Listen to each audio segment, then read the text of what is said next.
Noong ito lang hong linggo, diwang natin ang isa sa mga dakilang kapistahan.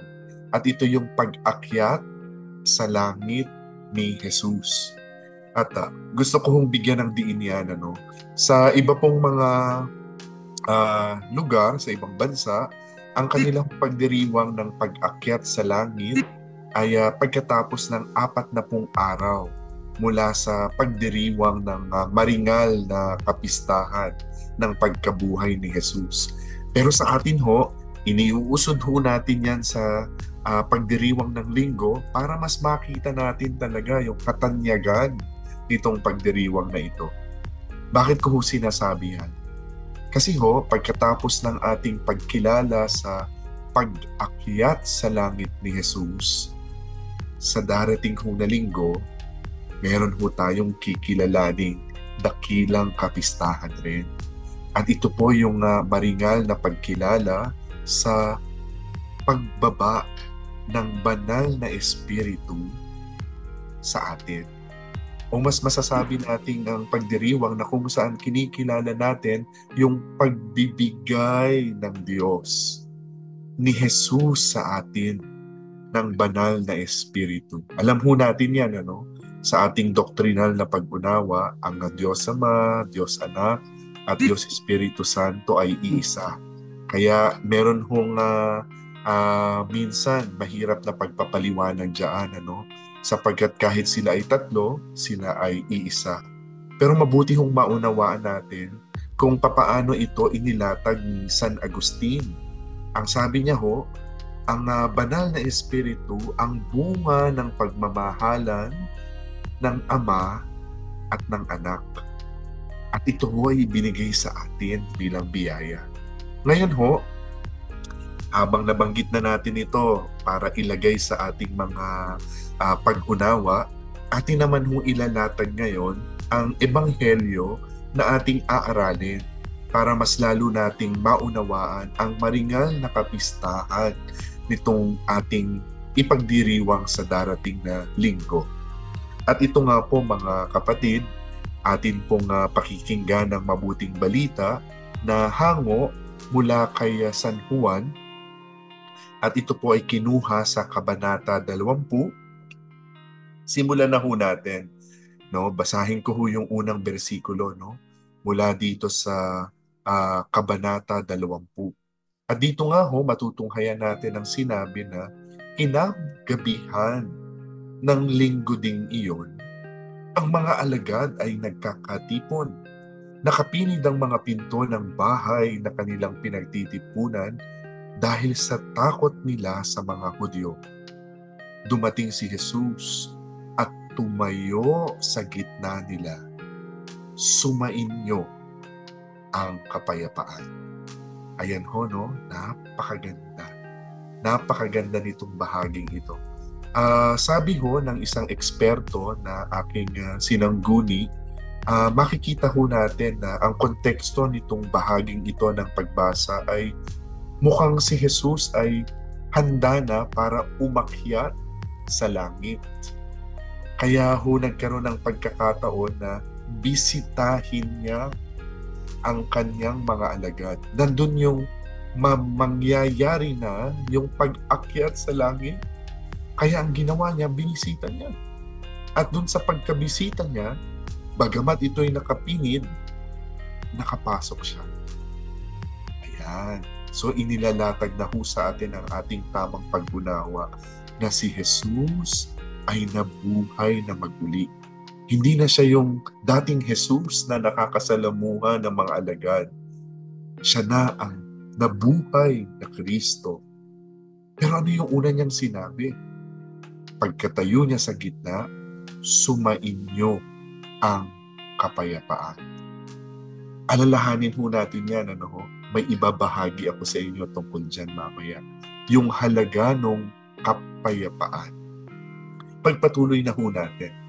Doon ho sa 20 bersikulo, mababasa natin, pagkasabi nito, ipinakita niya ang kanyang mga kamay at ang kanyang tagiliran.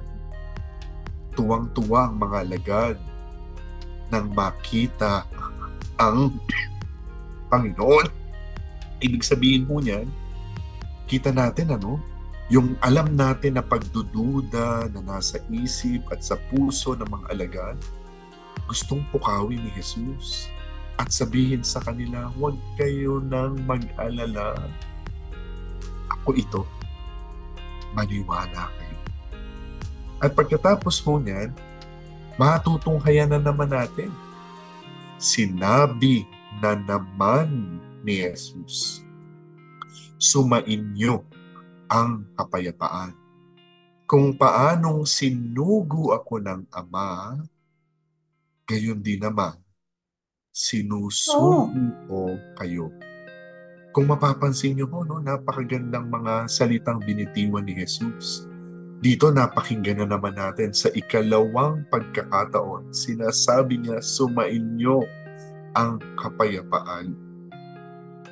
Sumainyo ang kapayapaan.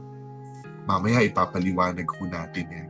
Pero magandang makita natin, hindi lang isang beses, 2 beses na sinabi yan. Dito sa partikular na CP na ito. Ibig sabihin, may pinagtitibayan si Jesus tungkol dyan.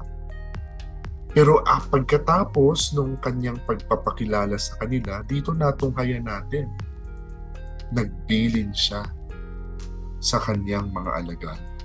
Ang sinabi niya, kung papaano ako sinugo ng Ama, kayo rin sinusugo ko. Pero hindi niya iniwan ang mga alagad. Bakit? Ito na ho, matutunghayan natin. Dahil sabi sa ika-22 versikulo, pagkatapos sila'y hiningahan niya at sinabi, tanggapin ninyo ang Espiritu Santo. Sabi ho noong eksperto na aking isinangguni ay kung babasahin natin ang kabuuan ng Ebanghelyo na isinulat ni San Juan, ito na yung pangalawang beses na kung saan nagbibigay na si Jesus ng kanyang Espiritu. Kailan yung nauna? Nung siya'y nakapako sa krus. At doon, inihingan niya ang Espiritu. So, hindi lang isang beses, 2 beses. Ngayon sa huli, mapapakinggan natin, ang patawarin ninyo sa kanilang mga kasalanan ay pinatawad na nga. Ang hindi ninyo patawarin ay hindi nga pinatawad. Ngayon habang ako ay nagninilay-nilay dito sa pagbasa natin sa Ebanghelyo, bigla kong napagtanto, ang pagsunod pala kay Jesus ay hindi lang sa pakikinig sa kanyang salita. At naisip ko rin hindi lang pala, kung hindi lang sa pakikinig, hindi lang din sa paghahalintulad sa Kanya. Pero ngayon mapapatanong tayo, kung hindi sa pakikinig at hindi sa paghahalintulad, sa paanong paraan? Ang sa akin pagninilay-nilay, naisip ko ito ay yung kung saan tayo ay namumuhay na kasama ang Diyos. Ibig sabihin, kung tunay tayong namumuhay kasama ang Diyos, kaakibat na doon yung pakikinig at paghahalintulad sa Kanya. Bakit ko pinagdidiinan ito ng matindi? Yung pamumuhay sa Kanya. Dahil ang sabi ng isang mistiko ng simbahan, ang isang nilalang na namumuhay sa Diyos ay tunay na payapa.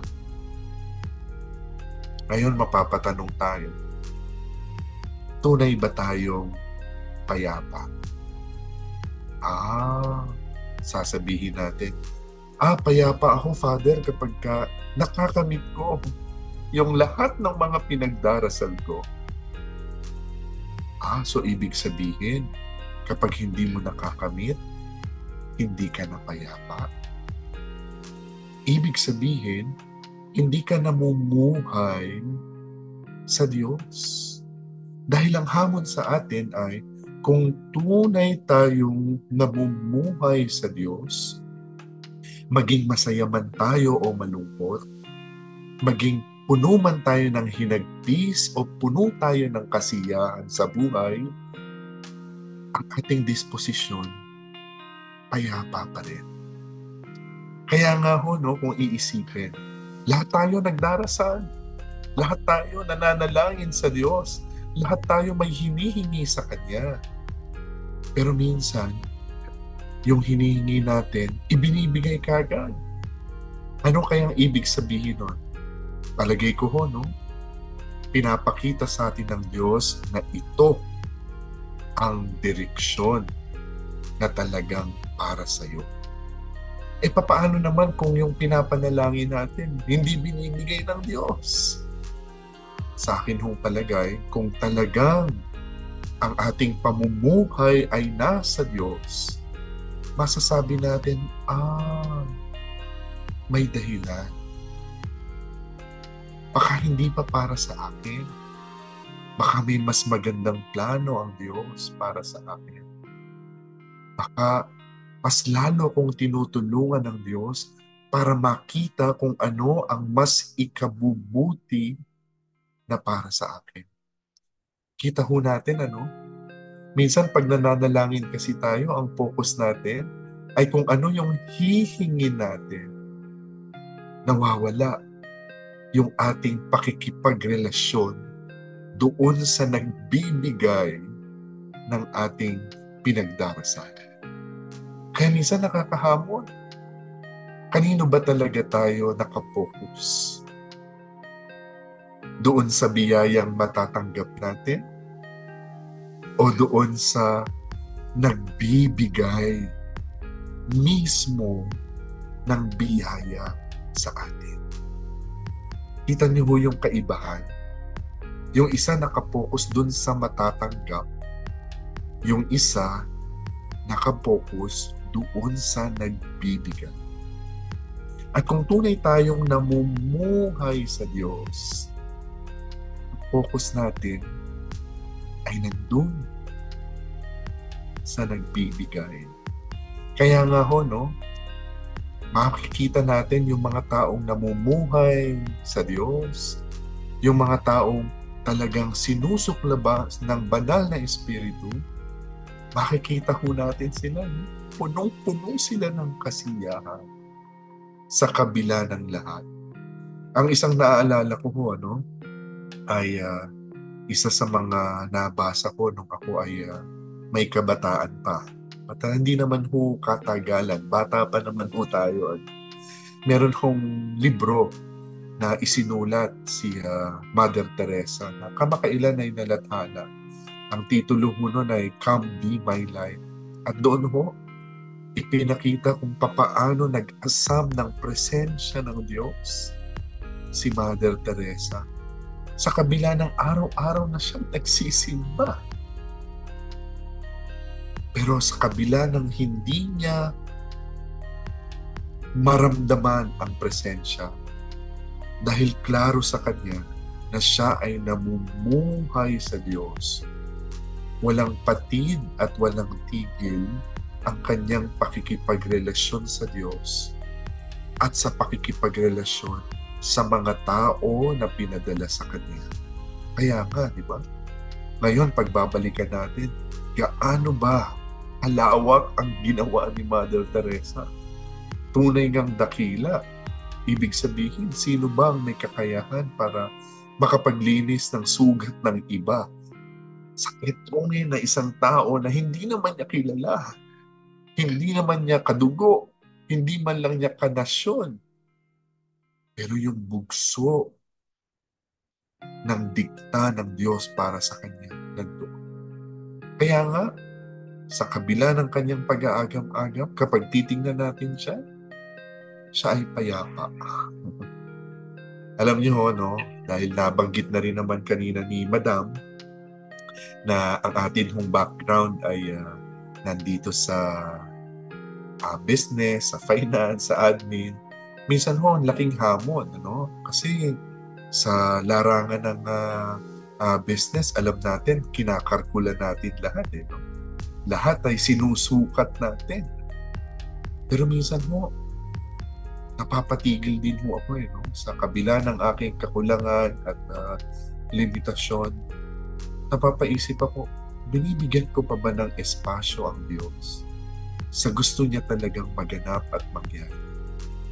Kaya ho, palagay ko, nais ko hong imbitahan ang lahat na talagang suriin. Hindi ang storya ng iba, katulad po ng paulit-ulit ko nang sinasabi, kundi suriin ang partikular na pakikipagrelasyon natin sa Diyos. Tayo ba'y talagang namumuhay na sa Diyos? Kung gayon man, makikita ito sa ating pagiging payapa. At ano pa yung biyaya nito? Sa huli ho, no, napakinggan natin kanina, balikan ko lang. Ang patawarin ninyo sa kanilang mga kasalanan ay pinatawad na nga. Ang hindi nyo patawarin ay hindi nga pinatawad. Ibig sabihin, kung talagang tayo ay namumuhay sa Diyos, madali ang pagpapatawad, eh. Bakit? Dahil ang pagpapatawad ay isang grasya na gawaing makadiyos. Hindi lang ho ito gawaing makatao. Mahirap ito, eh. Pero kung namumuhay ka sa Diyos, na ibibigay natin yan ng lubos, ng mabilis, at ng tagos. At anong ibig sabihin po niya? Yung biyayang ating natanggap ng buong buo ay binibigay din natin sa iba. Kaya yung kapayapaan na ating nakamit ay kapayapaan din na ibinibigay natin para sa iba, para sa kanila din ay makamtan. Magandang gabi po at maraming salamat.